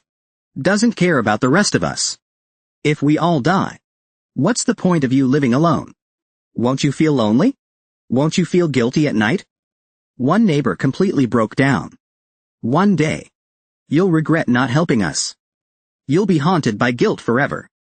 Chen Zhenghao shouted angrily. What are you panicking for? Even if his walls are made of steel, there's still the ceiling and floor. Split up and attack. I don't believe he built a solid iron box. Smash the ceiling upstairs. Dig the floor downstairs. Enjoying the 3D surround sound, I laughed. You think I didn't prepare for this? My home is a full 365-degree fortified steel fortress. The neighbors completely collapsed. Impossible. Absolutely impossible. Everything, walls, floors, ceilings, are alloy. Zhang Yi's house is an airtight iron box. No way to break through. Suddenly, everyone's stomachs started growling. After burning thousands of calories all day, they had no strength left. Extreme hunger overwhelmed them. They started drooling at the sight of their companions. On a night with no water or electricity at -70 degrees Celsius. You can imagine the experience. Like a firefly in the dark, so vivid and bright, giving a false sense of warmth to the desperate neighbors. After failing to smash through my door or walls, the neighbors broke down. Starving, they eyed each other hungrily, drooling like seeing their first love. After a 0.01 second eye contact, they quickly looked away, pretending to be tired and hot. Then cursed me viciously for half an hour. Damn you, Zhang Yi. One of you living is worthless compared to all of us. Why not sacrifice yourself? That's when the neighbor next door reminded them. When renovating, he replaced his balcony with floor-to-ceiling windows. There's a chance to break in through there. Hearing that, they got excited again. If there's a window, there's a way in. They quickly set up a wooden plank bridge. From the neighbor's balcony to mine. Carrying Thor's hammer, they crossed over. Meanwhile, I sat calmly in the living room sipping coffee, watching the crowd outside the window. The neighbors were instantly furious. We're starving to death. And he's still enjoying himself comfortably. Their frenzied roars became like a horde of zombies. The temptation of food and a warm fireplace made them lose their humanity. They raised their hammers and crazily smashed the window. However, the domestic glass didn't budge an inch. Seeing them working so hard outside in the freezing cold, I felt a little pity. So, I decided to help them warm up with something flammable. I lit a Molotov cocktail and tossed it toward them. Soon, they noticed a bottle falling from above. Before they could react, the Molotov exploded on the ground. Flames burst everywhere. One neighbor even lit up like a firefly in the dark. Everyone nearby quickly jumped away. But I tossed a second Molotov toward them. The balcony crowd was instantly engulfed in flames. The neighbor who cursed me the most now screamed for help. Save me! Please save me! My response was lighting another Molotov. Desperate neighbors screamed for help, running toward the neighboring house in flames. Four Eyes, who had been using them as cannon fodder, ruthlessly swung his hammer, knocking a burning neighbor down. Those who didn't fall from the balcony collapsed in the fire. Their final moments provided warmth to others. On a -70 degrees Celsius night, the neighbors all knelt at my door, just for a bowl of instant noodles. After an entire day and night of trying and failing, they realized my house was unbreakable. In the end, they surrendered to my cursed charm. One by one, they put down their weapons and knelt at my balcony, begging. Brother Zhang, I'm starving. Please, save me. Even a piece of bread would be fine. Others hurried to kneel in front of me too. Please. We were wrong before. You have so much food left. Please share a little with us. From now on, whatever you ask us to do, we'll obey you. I lifted my bowl of instant noodles and sighed. Don't be like this, everyone. We're neighbors. Seeing you like this makes me sad. I twirled the noodles with my chopsticks and smiled. And when I feel sad, I want to eat. Then I slurped the noodles loudly. The starving neighbors drooled uncontrollably. Seeing their desperate expressions, I knew the time was right. I can give you a chance. Whoever drives Chen Zhenghao away, this bowl of noodles will be theirs. And I'll treat them to a week of luxury instant noodles. The neighbors immediately got excited, turning their hungry eyes toward Chen Zhenghao. Chen Zhenghao instantly felt like prey surrounded by wolves. He was chilled to the bone. At that moment, The neighbors charged at him all at once. Panicking, Chen Junghao raised his gun and shouted, "What do you want? Stay back!" Protected by his lackeys, Chen Junghao retreated to the living room. At that moment, his phone rang. He picked it up and looked. It was a bounty posted by Zhang Yi in the group chat. "Whoever kills Chen Junghao, I'll provide a week's worth of food." Realizing things were bad, Chen Junghao turned and fled. His lackeys were dumbfounded. "Boss, aren't we going after Zhang Yi?" Chen Junghao shouted as he ran. "Damn it! If we can't break in, what can we do? We'll deal with him later." Soon, everyone dispersed because of his retreat. The next day, the news spread in the group. The temptation of food made everyone restless. Even knowing he had guns, a man and a woman ambushed outside Chen Junghao's door early on. After waiting 2 hours, Chen Junghao forced his lackeys to fetch dirty water. While he was cursing and urging them to hurry, the two fierce ambushers rushed him with family heirloom swords. The lackeys suddenly felt an intense killing intent.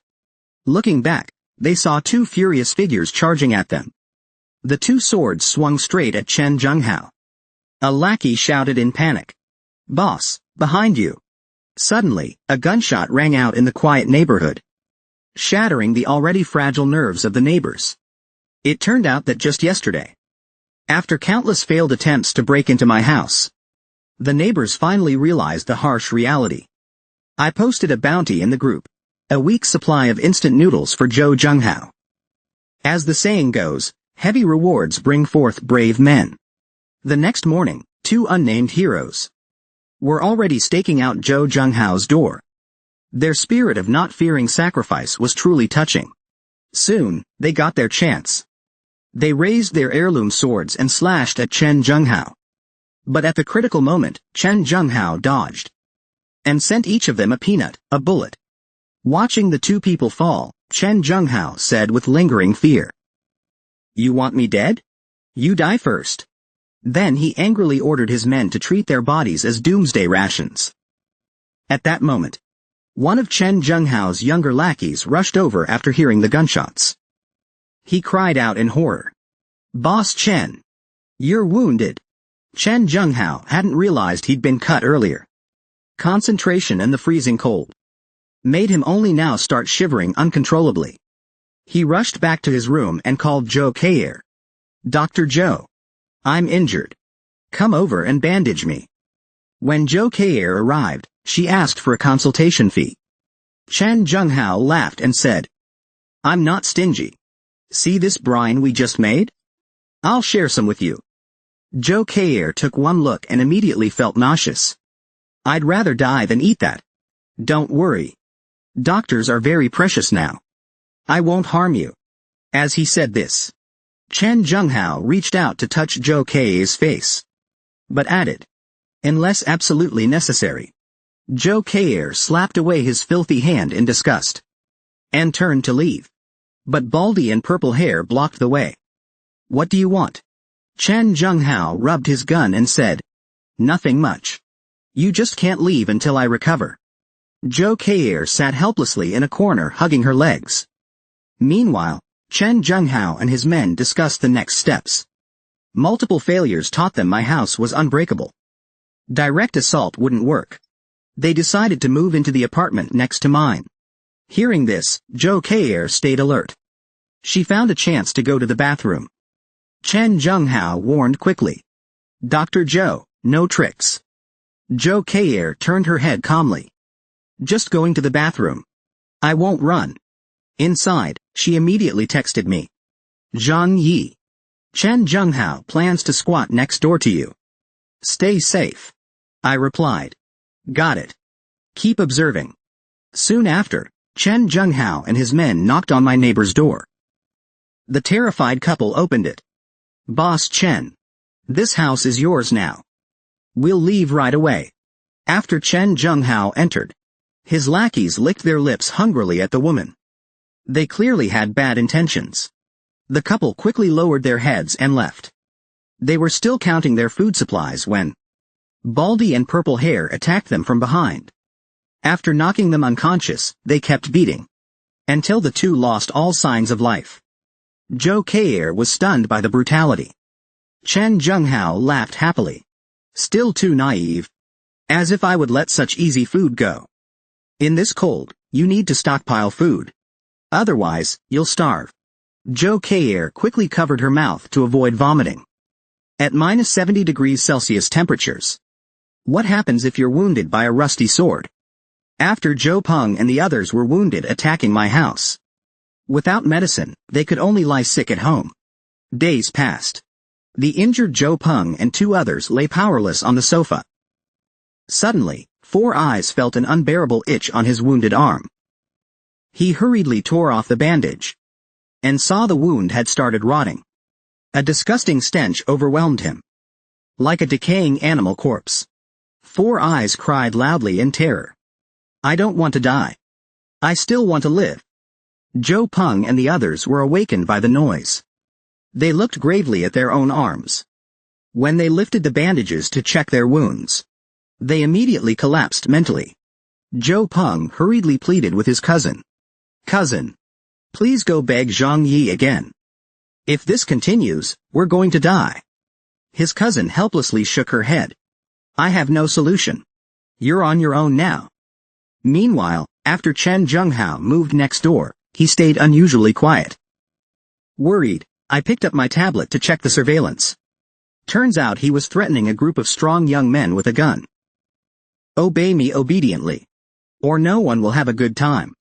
But I knew Chen Zhenghao was scared. He wanted to force some people into becoming his henchmen. To prevent being attacked by the crowd. At that moment, Zhou Kei'er called. Chen Zhenghao has gone insane. All the food is gone. They've started attacking the neighbors. I haven't eaten anything for 2 days. I feel like I'm about to starve to death. Zhang Yi. Can you still save me? Hearing this, I felt her desperate yearning for survival. After thinking for 0.01 seconds, I decided Zhou Kei'er must be saved. A kind person like her shouldn't die. I said to her. Help me with something. Once it's done, you can come live here. Suddenly, urgent knocking echoed from outside the stone door. Accompanied by Zhou Peng's furious shouting. Zhang Yi, get out here. Hiding in your house all day long. You're just a cowardly turtle. Useless trash. I walked to the door and mocked. Feels bad being infected, doesn't it, Zhou Peng? Your wound is at least 10 centimeters deep. Once rusted blade bacteria enter a wound, they multiply like crazy. Eventually, they'll spread through your bloodstream. In the later stages, there's no cure for infection. You might as well do everything you ever regretted while you can. Hearing this, Zhou Peng suddenly found my words reasonable. He immediately thought of Fang Yuqing. Who would have thought that the kind-hearted doctor was cooking human meat in a pot? Then pouring in entire bottles of sleeping pills. And he did all this just to move in with me. Because the -70 degrees Celsius blizzard had lasted for a month. The neighbor's supplies had long run out. Zhou Kei'er hadn't eaten anything for 2 days. Nearly unable to hold on, she finally agreed to help me. Eliminate Chen Zhenghao and his gang. To fool the cunning Chen Zhenghao. Zhou Kei'er pretended she wanted to join in cooking. Hearing this, Chen Zhenghao burst out laughing. I knew you couldn't resist. I told you before. Survival is the most important thing in the apocalypse. Nothing else matters. Zhou Kei'er said calmly. I don't want to die. I want to live. She then turned and walked into the kitchen. A lackey instructed her. Axe and firewood are over there. Chop them for me. Zhou Kei'er pretended to chop wood seriously. Soon, the lackey said he needed to use the restroom. As he left, Zhou Kei'er knew it was time. She quickly pulled out the sleeping pills and poured them into the pot. Covering her mouth and nose, she stirred thoroughly. Half an hour later, she personally served each of them a bowl. Chen Zhenghao smiled happily. Never thought Dr. Zhou would join us. And I get to taste a beauty's cooking too. Zhou Kei'er endured her nausea, holding the bowl. I'll eat in my room. She returned to her room and secretly observed from behind the door. It was her first time doing something like this. her heart pounding uncontrollably. Soon, Chen Junghao and the others, full and satisfied, collapsed asleep. Zhou Kei'er looked at the fallen men. The drug had taken effect as planned. She hurriedly sent me a text. I fed them heavy doses of sleeping pills. They're all out cold. What should I do next? I replied cautiously. Drag them onto the balcony. Meanwhile, Zhou Peng, standing outside my door under my tender care, suddenly realized he should do something meaningful before dying. He quickly returned home and opened Fang Yuqing's locked room. He knelt down in front of Fang Yuqing. Frightened, Fang Yuqing immediately raised her arms defensively. But Zhou Peng just gazed at her with love. Yuqing, will you marry me? Fang Yuqing pinched her nose in disgust. I refuse. Then she angrily gave Zhou Peng a fierce punch. Get lost. You stink. I need to find Zhang Yi. You're not even qualified to be a backup option for me. Hearing this, Zhou Peng instantly fell into despair. He angrily grabbed Fang Yuqing's neck. No, you love me. We have to be together forever. Fang Yuqing hit him again with another strong punch. No way, you stink too much. Zhou Peng couldn't believe that after worshipping her for 30 years, his goddess despised him. Furious, he tightened his grip around Fang Yuqing's neck. How dare you despise me? This is all your fault. Meanwhile, the beautiful doctor, in order to live with me, had poured an entire bottle of sleeping pills into the food. After knocking out Chen Junghao's group, she followed my instructions to drag them to the balcony. After confirming Chen Junghao and his goons were unconscious, I pulled out a bundle of rope. Shivering from the cold, Zhou Kei'er asked, Are you going to kill them? I smiled and tossed her the rope. Not me. You will. Search Chen Junghao for his handgun and bring it to me. Then tie them securely to the railing. Zhou Kei'er froze. You're too cautious. Can't you come help me? But I just smiled and said, Better safe than sorry. I won't take any risks. Soon, Zhou Kei'er had tied Chen Junghao and his men to the railing. Suddenly she noticed a handgun at Chen Junghao's waist. As he tried to grab for it, I quickly raised my gun and aimed at him. Remove the magazine and toss both the gun and mag to me. Then you can go back inside. How can I trust you? What if you turn on me? I stared at him firmly. You have no other choice but to trust me. Understanding this, he obediently removed the magazine and threw the gun toward me. I caught it easily, carefully confirming it was the same gun I had seen on surveillance. Then I went inside and pulled out a hose with a water nozzle. Turning on the tap, I sprayed the unconscious men. The icy water immediately jolted them awake. Chen Junghao woke up, utterly confused. Damn it, who did this? A gust of wind blew over, making his men shiver violently. So cold.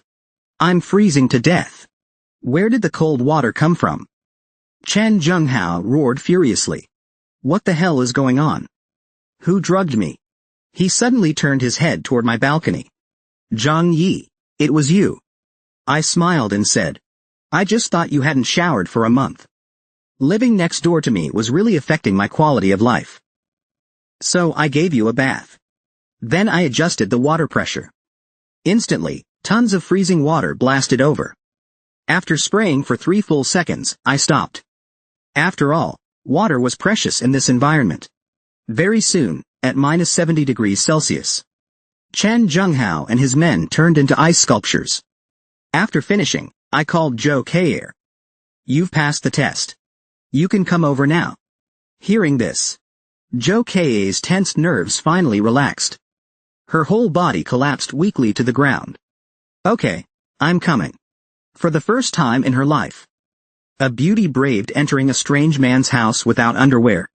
In order to survive, she had even attacked the neighbors, just to survive the freezing apocalypse. Just half an hour ago, with Zhou Kei'er's help, I cleared out the gangsters. Then I called her to come over. After ensuring everything was safe, I opened the door, carefully calling her to come in. Zhou Kei'er opened the door, only to see a black gun barrel pointed at her. but the warm indoor air rushed over. She quickly rushed in and took off her coat. "Ah, it's so hot, so comfortable." I immediately locked the door behind her. Outside it was minus 70 degrees, but inside it was 27 degrees. It was truly the difference between hell and heaven. Suddenly, I pressed a gun against her waist and started patting her down. The untouched Joe Kayer froze instantly. "What are you doing?" After a quick 30-minute body search, I blew a breath near her neck. "Shouldn't you prove that you mean me no harm?" Joe Kayer's face immediately flushed red. "What do you want me to do?" "Simple. Prove by yourself that you have no weapons against me." The close distance made Joe Kayer's heart race. She whispered, "Don't you trust me yet?" I calmly replied, "Since we're on the same boat, isn't it better to be honest with each other?" Soon, Joe Kayer accepted my request and removed her excess clothing before me. Since she was my wife, her beauty was for me alone to appreciate. After carefully admiring her for 59 minutes, I smiled happily. "Not bad. Your figure is perfect." Then, very seriously, I pulled out a towel and handed it to her. "Go take a hot shower first. You've endured a lot these past days." Before she could speak, I gently pushed her into the bathroom, adding considerately, "I picked out a dress for you based on your size. Try it on and see if it fits. If not, I'll get you another." Joe Kayer, who hadn't bathed for a month, washed herself thoroughly in the bathroom. Meanwhile, I checked her clothes and found several packaged syringes, which I confiscated. For safety, I stored them all in my space. Soon after, Joe Kayer finished her bath, wearing a light green dress. "Thank you for the clothes. I really like them." I calmly looked at her graceful figure and said, "Come sit here." Then I thoughtfully helped dry her hair. "You must understand that being allowed to stay here is a privilege. Granted, because you have value." Then I said seriously, "You must obey all my commands. If you plot anything against me, I will kill you without hesitation." Joe Kayer was speechless. This guy was truly heartless to the extreme. I pointed to a room. "You'll stay in this guest room. The door is made of the same material as the main door, and you're only allowed to move around at designated times. If you object, you can leave right now." Joe Kayer shyly replied, "Okay, I'll listen to you." I smiled happily. That's a wise decision. You know what it's like outside. Besides clothes, you have no better options. Now, let me tell you a secret. Joe Kayer was stunned. Willing to share a secret with me?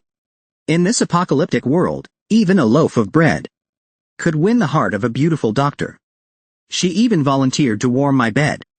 Just last night, after Joe Kayer took a relaxing bath, she obediently sat on the couch, letting me play with her purple hair. Then I told her I wanted to share my biggest secret. She nervously asked, "You really will tell me?" I had the confidence not to fear leaks. "You saw, anyone who tried to mess with me is gone. You probably heard online too. The supernova explosion was the root cause of the blood disaster, and the resulting gamma rays awakened superpowers in some humans. My superpower is spatial ability. In my space, I stored supplies across millions of square meters." Saying that, I pulled out a loaf of bread from my space and tossed it onto her lap. Seeing the bread appear out of thin air, Joe Kayer was stunned. She couldn't believe superpowers truly existed. I wasn't afraid to tell her because if I died, the space would vanish too, and all the food would disappear with it. So only if I stay alive can you live better. Eat. That bread is for you. Hearing that, Joe Kayer devoured it hungrily. I gently handed her a glass of water. "Slow down. No one's going to take it from you." I looked at the satisfied Joe Kayer and said, "You still haven't earned my full trust, so you must voluntarily do the house chores." Then I told her how to handle household cleaning. I gently pressed my finger against her cute little mouth. Earning food through labor is a maid's duty. Besides this, what else can you offer me? Blushing, Joe Kayer softly said, "Master, I understand. Since my wife was rather shy, I understood that staying up all night had exhausted her. I gently knocked on her door. Kair, time to eat. Joe Kair lazily responded. Then got up. I watched her gobbling down burgers. With the gaze one would have for a pet. Soon, she finished the burger in her hand. And nervously asked, Master, do you have any plans today? I casually tossed her a windproof coat. And opened the balcony's sliding door. Let's go smash those ice blocks. A woman with no strength at all. Smashed 5 strong men with one swing. Far from being surprised, I happily recorded her. And then posted the video in the building's group chat. Because it was my idea in the first place. At first, she hesitated. After all, she had saved countless lives. Hurting people was a first for her. Joe Kair asked confusedly. They're already frozen into ice sculptures. Why bother? I looked coldly at the ice sculptures. Scum are scum even after death. Leaving them there is disgusting, like flies. And I need to set an example. To show everyone who's boss. I then politely asked Joe Kair to act. Joe Kair looked at me dumbfounded. You're a man, why not do it yourself? Because I want everyone to know you're my woman. Joe Kair said nothing more. She walked to the ice statues. Raised the bat, and swung. Crisp cracking sounds echoed. I happily filmed the whole thing. Serious Joe Kair noticed me. Filming her like a reality show and frowned. I quickly explained. It's for the others to see. To let them know who the real boss is now. Then I posted the video in the community group. Those bullied by Chen Junghao cried with joy. Others felt overwhelming relief. I declared boldly in the group. Chen Junghao is dead. From now on, this building is under my control. Joe Kair cuddled close, reading the group chat with me. Zhang Yi, was it you who killed Chen Junghao? Zhang Yi, you're amazing. Thank you for removing that demon. But soon they forgot about it. And started begging me for food. Zhang Yi, do you have any food? There are 3 people at my place, 2.5 are already dead. Only half a person is left. Suddenly, my phone rang. It was Fang Yuqing, the fake innocent girl. Unexpected she was still alive in this environment. As soon as the call connected, she hurriedly said, Zhang Yi, are you with Joe Kair? I ignored her. Then she pitifully said, Brother Zhang Yi. Now that Chen Junghao is dead. Can Chinger come to live with you? Didn't you promise to make me happy? I won't allow you to be with other women. Everything you have belongs to me. I teased her. So you're not dead yet? Hearing my voice, the malnourished Fang Yuqing laughed heartily. Brother Zhang Yi. I am your true love. Who's Joe Kair? Kick her out. Let me come and stay with you. But she didn't notice 2 dark figures creeping up behind her. Soon, screams came from her side. Slut. Let go of me. I want to go to Zhang Yi. Dream on. You ruined our lives. Why should you live well? Go to hell with us. The loud arguing made Joe Kair and me stare at each other in shock. Joe Kair suddenly hugged my arm intimately. I will never be like them. Seeing this, an idea struck me. If I sent an intimate photo of us to Fang Yuqing, would she go insane? What would it feel like to show affection with another woman in front of your goddess? Just when Fang Yuqing thought I would open the door for her, I sent her an intimate photo with Joe Kair. And included a good person card. Chinger. You're a good person. But unfortunately, you came too late. I've now found someone better. You'll bless us, right? The fake innocent girl frantically struggled to grab the phone. No. Chinger loves you the most. She must be lying to you. Give me a chance to prove I'm the one who truly loves you. There's no need. Kair and I are truly in love. Her figure, looks, and education are way better than yours. Why would I give her up for you? Do you really think you're worthy? Let's not contact each other again. I don't want Kair to misunderstand. I don't believe it. I don't believe it. Zhang Yi. You were so devoted to me before. For 6 whole years. But now, when I'm finally the one being proactive, you've changed. It's all that slut Joe Kair's fault. Why did she steal what's mine? She deserves to die. Zhou Peng's cousin watched Fang Yuqing in pain and laughed happily. Ha ha ha. Serves you right, fake innocent girl. Another green tea friend added insult to injury. You used everyone around you. You deserve this ending. I then hung up the call. Enough fun. No need to bother with that woman anymore.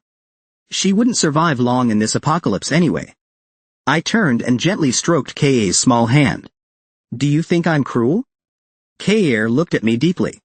I believe you must have your reasons. I'm glad you understand. Having an understanding woman is truly nice. Soon, it was noon. Kae thoughtfully prepared a few dishes. But I only ate an apple.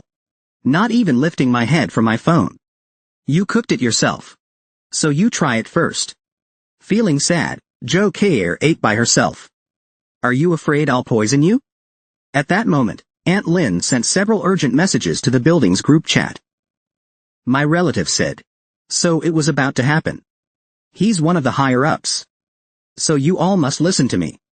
Otherwise, you'll suffer. Now bring me food immediately. I was dumbfounded. Chen Zhenghao was the first to rob Aunt Lin. And he managed to survive till now. Kae thought about it. When I treated his grandson earlier, I pitied them and gave them some supplies. Truly my woman. Life was tough, yet she still had a kind heart. Back then, I thought the blood calamity would pass quickly. Now I know it won't be that easy. I smiled. That's not a problem. The supplies you gave must have been long gone. How did he survive until now? Lin Xiaohu, without medicine, had died about 10 days ago. That explained everything. Suddenly, a crazed laughter came from outside the window. Turns out it was some handsome guys from the neighboring building playing bungee jumping. And two of them even teamed up to play, displaying their charming poses midair in a dazzling manner. Kae sighed. When will this blood calamity end? Who knows? The changes in nature are beyond human control. As long as we can survive, that's enough. At that moment, Uncle Yu called. When I answered, he spoke awkwardly. Zhang Yi. He. Are you still doing okay? An apocalyptic uncle and aunt sought refuge. But I didn't even open the door. He shamelessly revealed he was dating Xie Laimei. And it was a buy one get one free kind of happiness. But due to the weather, their child Tongbao had a fever. And they had no medicine. Uncle Yu apologized awkwardly. Do you still have medicine? After all, medicine was very precious in the apocalypse. Uncle Yu had been single his whole life. Meeting a young and beautiful woman like Xie Laimei, it was normal he couldn't resist. I smiled and said, so that's the story. I still have a few boxes of medicine. Come and get them. Hearing that, he was extremely grateful. Yes. Zhang Yi. How can I ever thank you? You've helped me twice now. I'll say this. If you ever need me one day, I will never refuse. I smiled. No need to be so formal. We've known each other for so many years. To me, you're closer than my real uncle. No need for formalities. Hurry over to get the medicine. After hanging up, I thought for a moment. This Xie Laimei woman isn't simple. Out of the whole building, only Uncle Yu stocked up supplies because of my warning. And she managed to find him. The best protector possible. Kae looked at me in confusion. Is your relationship with Uncle Yu that good? Pretty good. Uncle Yu is kind and skilled in martial arts. Having him owe me a favor might come in handy one day. Moreover, in this apocalyptic world, his humanity shines even more brightly. Soon, Uncle Yu's voice came from outside the door. Cautiously, I checked the surveillance camera, instantly feeling annoyed. Because it wasn't just Uncle Yu who came. Xie Laimei had come along too. She started crying immediately. Zhang Yi, our baby Tongbao has a high fever. Please help her. Feeling a little annoyed, I tossed the medicine out through the shooting slot in the door. Hurry up and give the medicine to the child. Uncle Yu quickly picked up the fever medicine and thanked me. But Xie Laimei wasn't satisfied. Zhang Yi, can we let the baby stay at your place for a while? I know your house is warmer because of the heater. Our place is too cold. I'm worried the baby might freeze. Please have a heart. Help us. Hearing that, I was speechless. They just kept pushing their luck. I'm afraid that once the child is let in, you, as the mother, will also get to enjoy the benefits. I firmly stated. Your sister Xie, right? During these difficult times, I can't let anyone in. Besides, we're almost out of coal. Uncle Yu, standing nearby, quickly spoke up. Zhang Yi has already treated us well. He's even willing to share precious medicine with us. We can just bring more clothes for the baby. Xie Lai Mei cried as she said to Uncle Yu. You're just a man. What would you understand? The baby is so small. How could he possibly endure it? Then she continued shouting loudly at the house. Zhang Yi, please, for Uncle Yu's sake. Let the baby stay inside for a while. But inside the house, I calmly listened to their performance, unmoved. Even though it was uncle and auntie seeking refuge. I refused to open the door. The woman grew resentful because of it, trying to sow discord between me and Uncle Yu. It turned out the woman saw that my home had food, drinks, and heating, and wanted to bring her child to live here. She even tried playing the emotional card through Uncle Yu. But seeing the malice of human hearts, I stayed unmoved. Sister Xie. Before the apocalypse, I would surely have agreed. But now, the entire building wants me dead. I'm really scared. I'm sure you can understand me. Right, Uncle Yu? Uncle Yu immediately turned to Xie Lai Mei and said, Yes, Zhang Yi has been very good to us. Who else would still share medicine with us now? Do you know how hard it is to get medicine now? But Xie Lai Mei was still dissatisfied. But didn't he let Zhou Keier stay at his place? Zhou Keier is my girlfriend. What's wrong with her staying with me? In the living room, Zhou Keier blushed with happiness, after hearing me acknowledge her status. At this, Uncle Yu patted the woman's shoulder, displeased. Let's go. Let's not trouble him any further. Zhang Yi has been good enough to us. Xie Lai Mei unhappily looked at her child. I know I don't want this either. It's all for the child. Afterward, Uncle Yu apologized to me and left with the woman and child. After they left, I sighed. Having Xie Lai Mei around is really troublesome. Keier hugged a pillow and looked at me tenderly. There are many people like her, aren't there? I wearily lay on Keier's lap. That's true. But since I'm close to Uncle Yu, I have to guard against someone stirring up trouble. Otherwise it could ruin my plans. After getting home, Uncle Yu angrily scolded her. How could you be so greedy? You even wanted someone else to take care of your child. I only did it for the child's sake. If something happened to him, I wouldn't want to live either. Uncle Yu sat down and sighed. It's not that I don't understand. But one must know how to be grateful. If not for Zhang Yi, I wouldn't even have materials to survive. I wouldn't have lived till now. But Xie Lai Mei listened with a dark expression. Actually, you don't need to be so grateful to Zhang Yi. He's still guarding against you. Uncle Yu scolded angrily. What do you mean? I always thought he helped you. But he didn't lose anything. Giving medicine was just tossing it out. Isn't that guarding against you? Maybe he gave you small favors deliberately, so he could use you later. If he were really a good person, would he have beaten dozens of neighbors so ruthlessly? And his house is big enough. 3 more people wouldn't crowd him. What's the problem? Xie Lai Mei rattled on like a machine gun, relentlessly brainwashing Uncle Yu. But she didn't realize he was already on the verge of exploding. The next moment, he roared. Enough! I still know the difference between good and bad. If I even doubt my benefactor, am I still human? She was so frightened that she immediately apologized. I'm sorry, it was my fault. But I only meant well for you. Enough. I'm sleeping in the living room tonight. An angry Uncle Yu left behind one sentence, and turned to leave the room. Xie Lai Mei was inside the house thinking about how to move into my home. She looked at the child in her arms. For the sake of our survival, I'll accept any price I have to pay. The snowy night was exceptionally quiet. Suddenly, an explosion woke me up. I quickly grabbed the pistol by the bed, and hurriedly checked the surveillance tablet. It turned out that half an hour ago, a group of fierce-looking strangers had dug a tunnel through the snow into the building. After entering the lobby, the leader whispered, "Go, upstairs." Immediately, a group armed with shovels and hammers headed upstairs. When they reached the 10th floor, they happened to run into a resident sneaking downstairs to fetch blood water. The neighbor, seeing strangers, panicked and dropped the bucket to flee. But the leader swiftly chased after him. The shovel slashed across the neighbor's neck. Blood splattered everywhere. The neighbor collapsed without even a scream. The others stared at the body on the ground. One asked the leader, "Uncle, what now?" The leader simply said, "Leave it here. We'll take it back after the job's done."